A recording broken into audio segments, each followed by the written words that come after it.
It's us. Yes, and it's Friday. Thank you very much. Curt, say all the Friday, things. Curt and Jen, and the podcast. We do every Monday, Wednesday, and Friday. It's free. It's a morning show on demand is really what it is. You can listen to us anytime. Yeah, remember when we used to be on the radio, Jen, all that long time ago? Yes, I do. Thank you very It's much. kind of like that, except no commercials and no songs. Except it's better is what I'm going to say. It's better. I would agree. So please like, follow, subscribe, all of the above. We would love you for that. And today, coming up, fun things. We've got, well, this is not a fun thing necessarily. A late night show is being given the boots. We'll have more details on that. Is it cool to say bad things about your partner's outfit? If you're human, if your pet was human, would you date them? Does that sound gross? It's actually going to be surprising. I was actually surprised at the answer. Would you do this for $1 million? Also, something interesting happened at a Coldplay concert, and it may, well, let's just say a couple people were outed in a certain way, right? And it's Fun Facts Friday.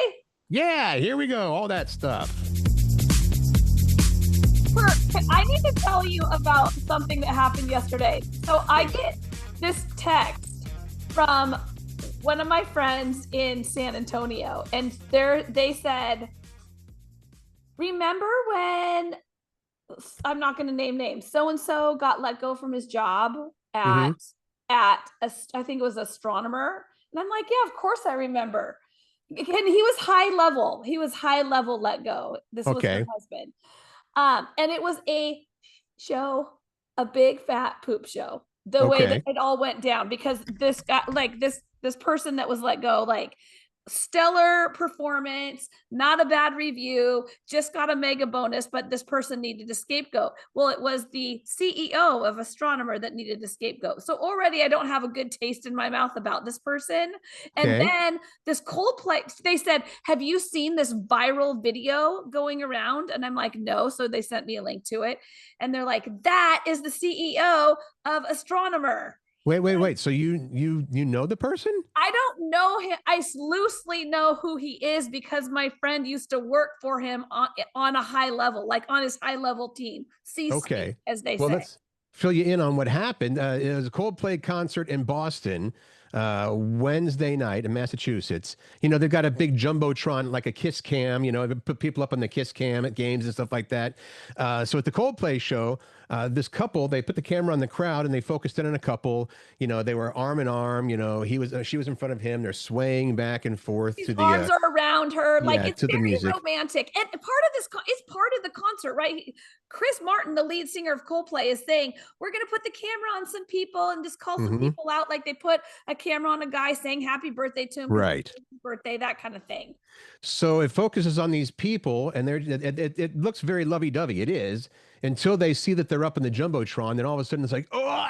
She turns away quickly, turns around completely. He sort of bows down and ducks out of sight, and that's pretty much the end of it. Because it turns out they probably should not have been there together. Certainly not lovey-dovey. Well, and Chris Martin saw that all happen because he's watching it, because he's saying this is the show, and he's like, okay, well, those people are either having an affair or they're very shy.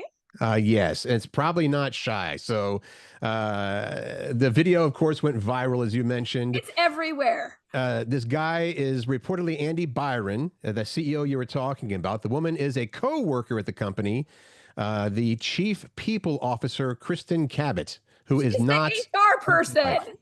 Who is not his wife, right? So they're both married. They both have partners. Well, maybe they're just also very shy. That's why they ducked out of the camera.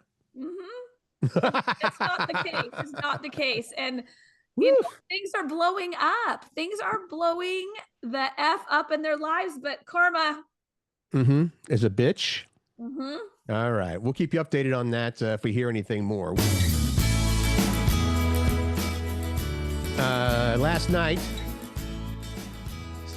Stephen Colbert announced that The Late Show with Stephen Colbert was being canceled after one more season. The deal is it'll run through next May, and they're not going to replace Stephen Colbert on The Late Show. It's just going to go away. CBS said, "We consider Stephen irreplaceable and we will retire the Late Show franchise after 33 years. This is purely a financial decision against a challenging backdrop in late night, which means overall viewership is way down. And this is probably just in general for late night TV.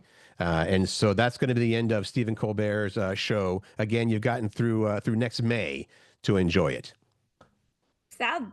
I mean, I it's think like so. it's the end of an era, really. Yeah, when he first signed on, I was like, "Well, 10 this is years not going to go ago. anywhere." 10 And years it's ago. yeah, done very, very. How many years ago? 15? 10. Yeah, 10 years ago.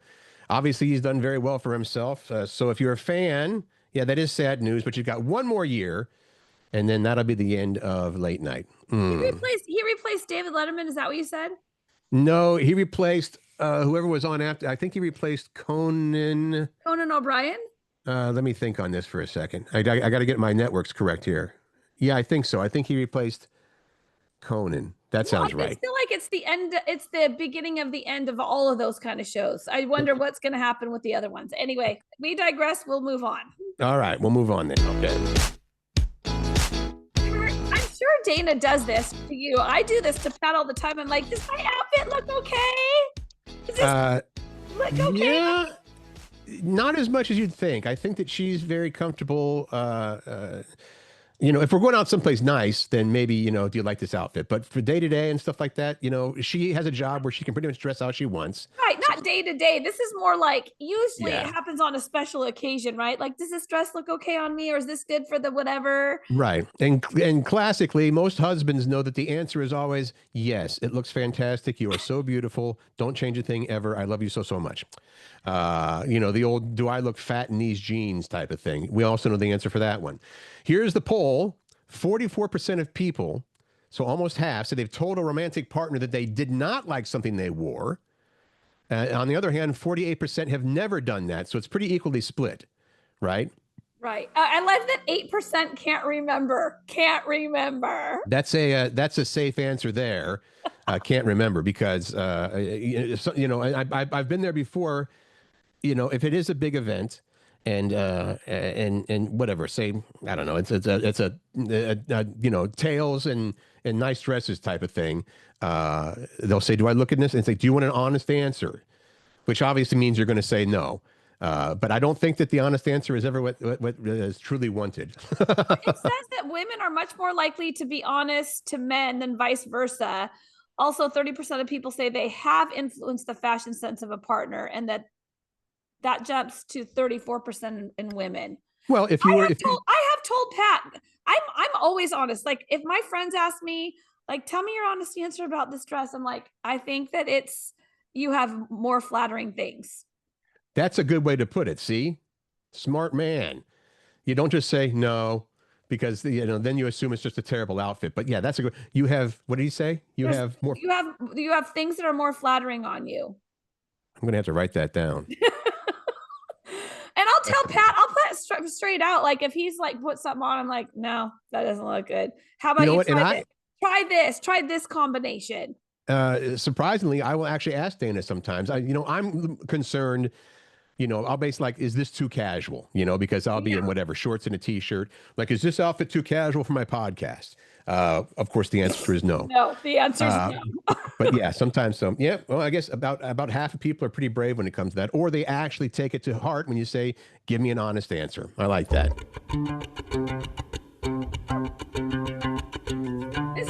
This is crazy talk. I cannot believe this. Can I just say how much I love that bass line, by the way? Yes, I imagine you do. Would you leave your partner for $1 million, Curt Cruz? Would you leave Dana for $1 million? No. I wouldn't leave Pat for $1 million either, but 43% of Americans would leave their partner if they were offered $1 million. I'm blanking on the movie right now, but I believe it was Robert Redford. Was it Demi Moore and Woody Harrelson? They had a movie that was like that. Robert Redford was the rich guy. I know what you're talking about. Yes. And I think it was $1 million again, which, over time, maybe that should be inflated. But surprisingly, maybe not surprisingly, 43% of people said that they would leave their partner for $1 million. Now, I have to wonder if there weren't already some issues in those relationships, because I think if everything is copacetic, you're like, no, no way, you know? In the same poll, 40% of Americans said they'd accept $33 million, even if it meant financially ruining someone else. Ugh. Well, do you know there's someone else? No, And you still can't do that. another 46% said they'd consider it depending on who gets destroyed in the process. Jeez. Okay, So 41% of people would give up sex entirely for $1 million. Would you do that? No. I But would this is not. No way. yeah, this is well now we're on to the other part of the story. I mean, so this is I guess I think it's surprising that 43% said yeah, I'll take $1 million to leave my partner, because that sounds really really crapola to me. But And 41% would entirely give up sex for $1 million. people like money. The other stats are about 60%. I like sex more.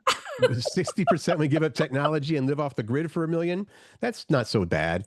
And 15%, this is horrible, would frame a friend for a crime they did not commit. Oh, The small amount of $1 million, about what is that? 1 in 10, 1.5 people in 10 would frame a friend for a crime they did not commit.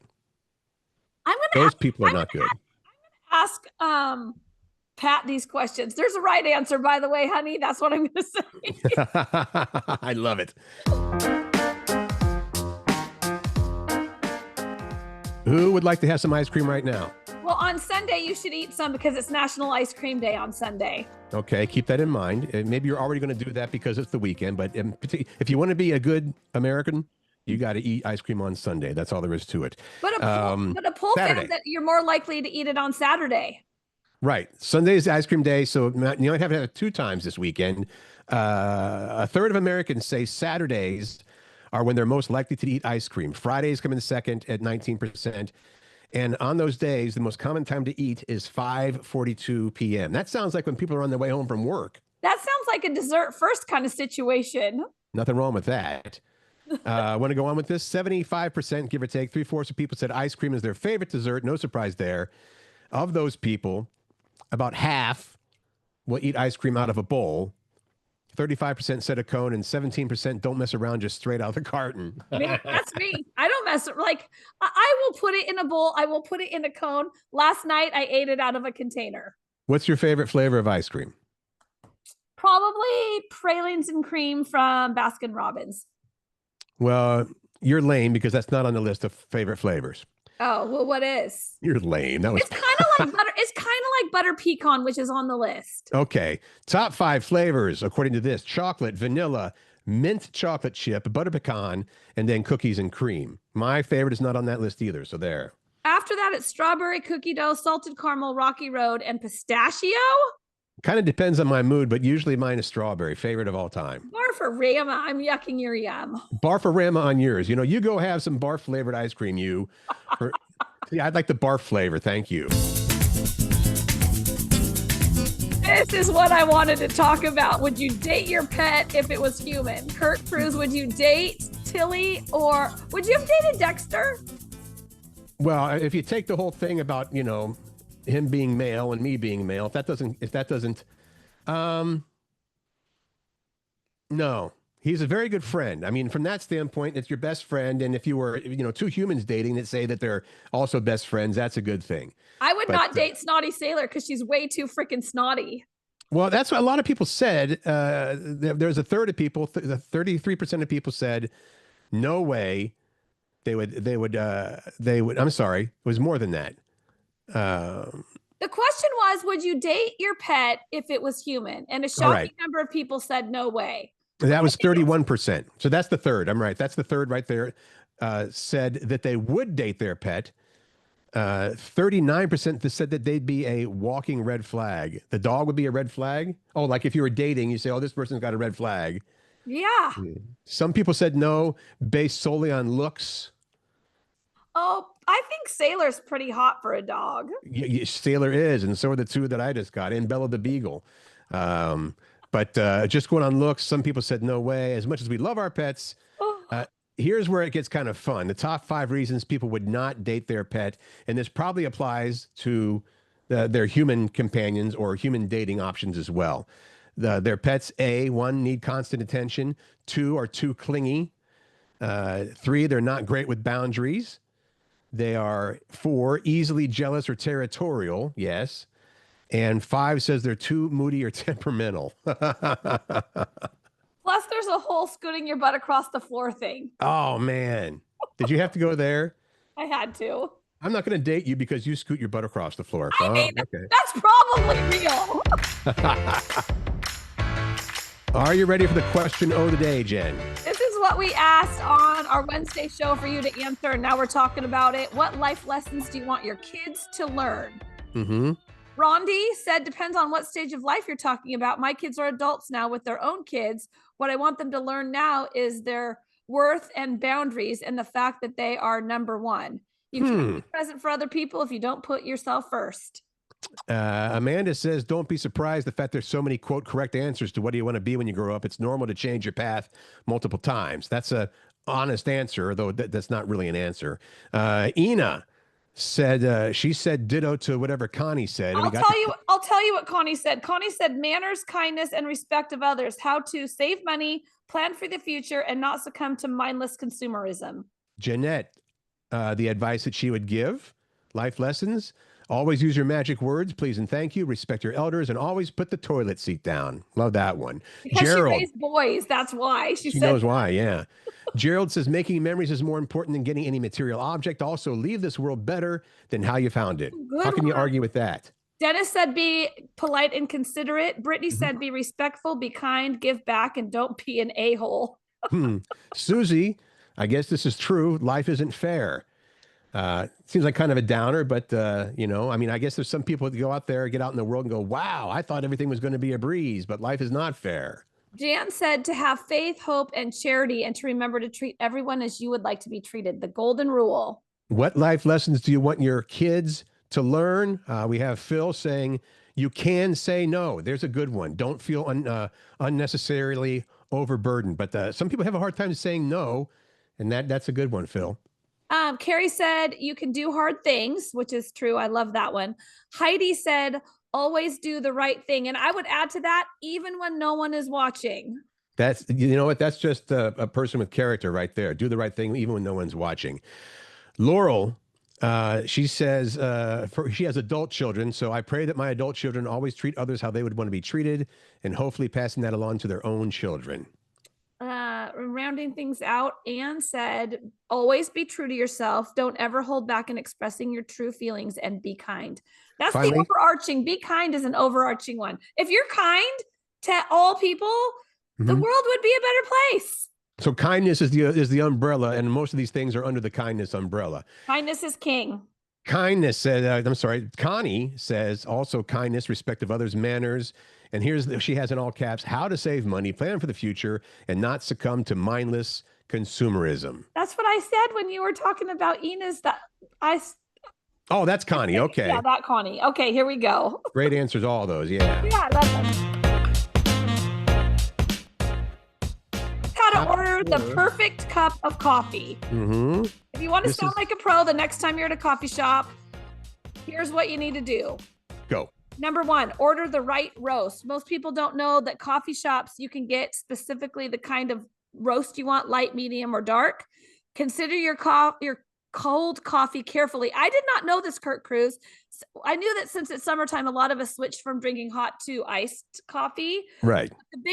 There's a big difference between cold brew and iced coffee. Really, iced coffee is just, drip coffee with ice put in it, so it gets it watered down. Cold brew is like pressed and it's more flavorful, not as bitter. I did know that one. For once, I knew one. I didn't know that. Also, don't overdo the flavored syrups. They can muddle the coffee flavor and leave you with a sugar bomb. Unless you're looking for a sugar bomb, then knock yourself out. And also, number 4 on this list, know the differences between classic coffee drinks. Here's a quick rundown. You probably know some of these, but let's do it anyway. Okay. A latte is mostly steamed milk with a shot of espresso. An Americano is espresso with hot water. And a cappuccino is kind of in the middle. Part espresso, part steamed milk, frothy frothy milk foam on top, which is yummalicious. I love that. That is my favorite as well. Yes. Baby, you got the keys. Now shut up and drive, drive, drive, drive. Now shut up and drive. Tell me more, Cruz. You like that one? Yeah. Okay. Rihanna's version is better. This is about cars. The average car, it says here, has seen 11 major life milestones. Of course, this depends on how long you keep your car. If you change your car every couple of years, then probably not. Half of car owners are planning to keep their current car until literally the wheels fall off, as they say, or literally it can't run anymore. Kind of like the Party Pilot, right, Jen? That's right. 9 in 10 people say they at least have a fondness for their car. Only 10% of us hate the car we're driving. About 40% say they love their car. And here's the what we were saying. The poll also found the average car has seen 11 major life milestones. I love that. And those are things like road trips, first dates, teaching your kid to drive, dropping them off at college, moving to a new city, rushing to the hospital to give birth. Mm-hmm. That's kind of cool. Has the Party Pilot seen at least some of those things? Not rushing off to give birth, because I got that Party Pilot after the children Right. were born. But the other things? First dates, no. Teaching your kid to drive. Actually, first dates, I think, with Riley. Yeah. When she went on a first date and I had to, like drive them. Right. Road trips for sure. The Party Pilot has been great for road trips. That is definitely true. Thursday, never looking back. It's Friday, and I'm in love. Oh, okay. What does that mean? I feel like that doesn't fit the vibe of Fun Facts Friday. Well, it's kind of on the mellow side, an acoustic version of Friday I'm in Love. Okay. Fun Facts But I Friday. didn't have anything else that was better. We're just going to drop some fun facts for you to know in case you play Trivia Pursuit. Yeah, the record holder for most Grammys. Here we go. Did you know who this was? I did not. Did you? No, I didn't either. But it's Beyonce. 35 Grammys won. Runner-up is the Hungarian British conductor Sir George Solti. Go George. He has 31 Grammys. Aw. The average of 350 slices of pizza are sold in the U.S. every second. That's because it's pizza, and pizza is awesome. 350 slices every second. If you drop silly putty from a high place, it does not bounce. It shatters. Yeah, I could see that. It's not really bouncy. No one knows the origin of the name 7-Up, which was first created in 1920. That surprises me. No one knows the story of it. The only place where the Venus flytrap grows natively is within 60 miles of Wilmington. It's Wilmington, North Carolina. Sorry, I cannot say that word. Wilmington. If they're growing anywhere else besides that 60-mile radius of Wilmington, that's because they've been transplanted there. Can you believe that? I had never considered that before because it's Fun Fact Friday. I'm learning fun facts.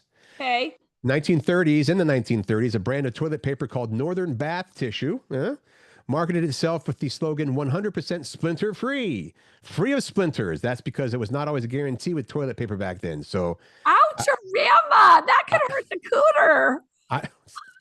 Okay, now you got to go. Not like go leave. You got to go continue. Puppies are drawn to squeaky toys because they trigger the dog's natural hunting instincts. The sound mimics the distress calls of prey animals. This was not something that I knew because I had learned it. This is something I figured out on my own because I've always thought the difficult thing is just a quick story about Dexter, my previous dog.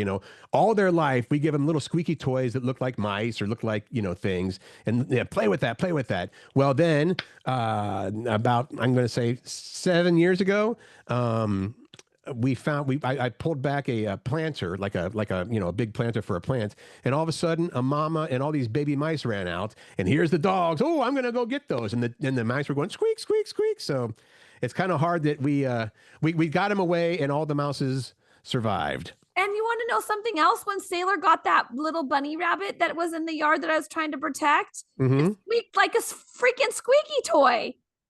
And did you save that bunny? I don't know if I saved that bunny or not, but I was real mad at Sailor because I was anyway, move on. I don't know if I saved it. Well, didn't you give her squeaky toys to play with prior to that? No, because I don't like them. They're annoying. Oh, okay. The American flag Neil Armstrong planted on the moon in 1969 was actually knocked over by the engine blast as soon as they took off to leave. 5 more U.S. flags have been planted on the moon since then, and NASA thinks that all of them are still standing. But now the flags are completely white. They got bleached out by the sun, so they don't look like any flag. They're just a big white flag. I surrender. Mm-hmm. Wi-Fi is not short for wireless fidelity. It's actually not short for anything. The people who created it like the name just because it rhymed. Hi-fi. Oh, I did not know that. Hi-fi. The Which is longest high fidelity, right? That's high fidelity. right, Okay. right. So I guess Wi-Fi, not Y fidelity. Right. The longest English word is nearly 190,000 letters long. It takes 3 hours to say. We do not have that word here, nor do we have 3 hours to say it. I'd like to know what it is, but I don't want to know that much. Okay, get this, Curt, because remember, this is ×2 for you. The average dog creates 274 pounds of poop per year. So that's between the two of them, that's a 1/4 ton of poop. gross. That's just math. Oh, and I love this one. M&M's had the chance to be the candy featured in E.T., but they turned it down. So Reese's Pieces jumped at the chance. 65% jump in profits after that movie. Man, remember how that was completely associated with that? Yeah, totally.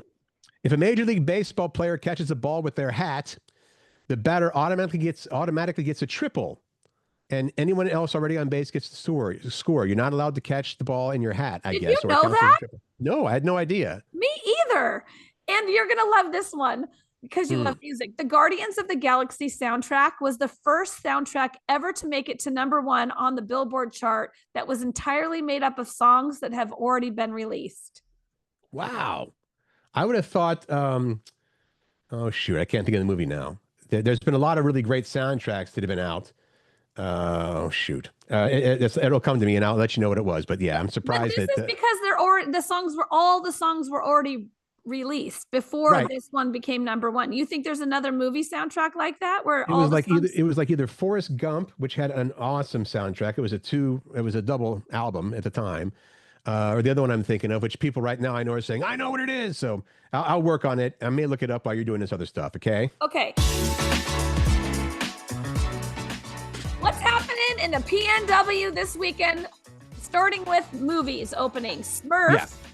Smurfs is opening, and I didn't know Rihanna was going to be Smurfette. John Goodman. I didn't know that either. John Goodman is Papa Smurf, and the other Smurfs include Nick Offerman, James Corden, Jimmy Kimmel, Kurt Russell, Sandra Oh, and Bill and Ted's Alex Winter. I think that that's a pretty dang good cast for the movie Smurfs. And I also love this a lot.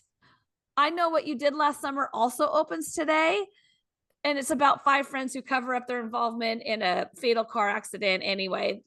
Is that a remake? It must be.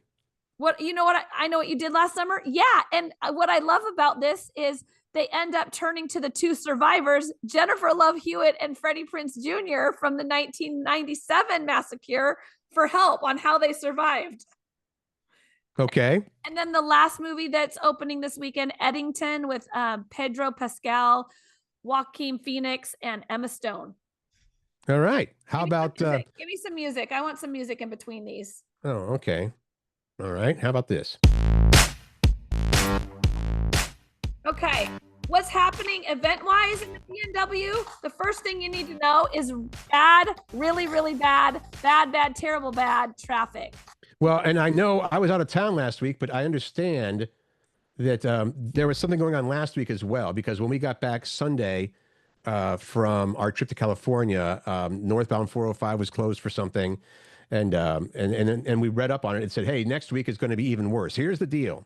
Starting tonight through Monday morning, northbound I-5 is closed from near the I-90 interchange to Northeast 45th Street. So that's pretty much the Ship Canal Bridge, right? That's mega. Like if you know anything about I-5, the stretch of I-5 trying to get in and out of Seattle, there's always a lot of traffic. And that's going to be, again, northbound 5 closed from the I-90 interchange to Northeast 45th Street. And then Monday, more good news. Oh, what? Through August 15th, northbound I-5 is reduced to 2 lanes across the Ship Canal Bridge. And then the express lanes will operate northbound only around the clock during summer construction. So let's just do this. That means basically starting on Monday through, it's almost an entire month, northbound I-5 will be reduced to 2 lanes every day across the Ship Canal Bridge. That's not going to affect traffic at all, is it? May I just mention this? If you Please. look up on social media, Washington State DOT, so WSDOT, they just yesterday posted this map that you can't even barely read. It's a mess. It has like lines and squiggles and words all over the place because that's how many construction projects are happening this weekend. We're just mentioning the one major one, but there's a lot of other major streets that are going to be closed in the area. So I would, before you leave for your weekend adventure, I would look at what's under construction, look at what roads are going to be closed, and I would leave yourself ample, actually times 3 ample time to get to where you want to go. It's going to be bad, yes.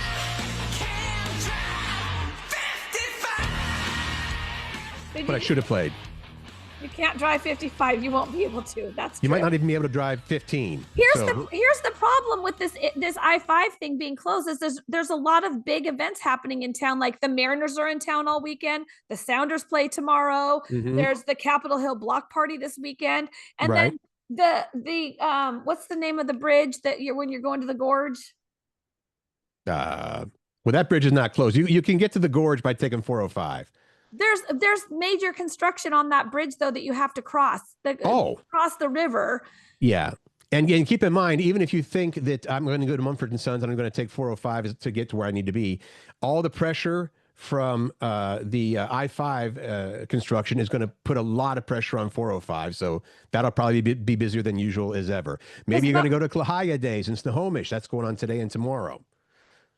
What else is happening, Curt? Oh, Summer Showdown is what it's called. A NASCAR-sanctioned 200-lap race with a $30,000 prize is happening at Evergreen Speedway in Monroe. So if you like racing, that's going to be a mega event to go to. There's Uncorked in Kirkland. There's the King County Fair in Enumclaw and the Squim Lavender Festival. I just added that in because I think Squim is fun. And they also have that drive-through zoo, which if you've never been, you should go. Don't you also love lavender?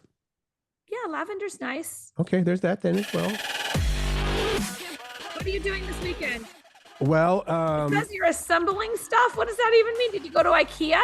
Slow down. Pump the brakes there, girl. Well, you may recall last week, was it last week? Was Prime Days. Oh, yeah. So the stuff that I got for Prime Days, and I don't know about you, but I've been kind of keeping a list of things that we sort of kind of needed, but didn't have to rush out and get right away. And I was going to say, I'll wait till Prime Days and see if this is. Yeah, I did that too. Yep. I got things, these raised beds for the dogs. It's like a 9-inch, raised outdoor bed essentially to relax on. For the dogs, I got one for each dog. So there's those 3 things that have to be assembled. I got a carpet cleaner, like a steamer, for Dana. That's quick, but that's still something to put together. And then we also got not exactly a wheelbarrow, but it's one of those. It looks like a wagon. You pull it like a wagon, but it's like heavy duty and it has like a wheelbarrow bed. You know what I mean? I guess you call it a garden cart or something like that. Oh. But it carries like 500 pounds. So it's a pretty heavy duty thing that also has to be assembled. So that's what I'm doing. I'm assembling stuff this weekend. Wait, is your garden thing something that you actually put a garden, like you plant a garden in it? Like, is it a raised garden bed or is it actual wheelbarrow to transport dirt? It's to transport dirt. It's got 4 wheels like a wagon, but it's still the whatever it tips back. The thing that contains whatever you put in it tips back like a like a dump truck, and you can dump the stuff out. Is it like a dump truck? Is it automatic? No, Jen, it's not automatic. You have to use your actual hands and your muscles and tip it up. Well, there you probably buy are fancy automatic things, ones if you have a lot of Bruce. US dollars. You buy fancy things, so I thought it was an appropriate thing to ask. No, not this time. And I'm not doing anything exciting this weekend except for if it's going to continue to be sunny, which I'm not sure that I think it's going to be partly cloudy this weekend. I can't remember. Yeah. I'm going to be hanging out with Macy, helping Pat with the remodel. Maybe I'm doing dinner with a friend that moved into a new house. It's going to take an hour and a half to get there, though. Oh, you don't want that. It'll be fun. It'll be fun. I'm going to play this and see what this is, okay? Okay. Oh, I like that. For our past question of the day/weekend, here it is. I have no idea where I got that. It's just listed on here as trombone. Well, great. I hope it doesn't flag us when we go to post this thing. No, I think that was probably free to use freely. All right, here's your question of the day / weekend. What's one of your life's little pleasures? Yeah. What do you think when you say, if I had to ask, we had to ask you, what would you consider one of life's little pleasures? Maybe your favorite one of life's little pleasures. Yeah, that's what we want to know. Share them with us. Monday, we will have your answers for that. And in the meantime, thanks for listening and enjoy your weekend. Yeah, we appreciate being part of your life. Mm-hmm. Happy memory making this weekend. Make good choices, find joy, spread kindness, and laugh because it's good for the soul. Have a good one, everybody.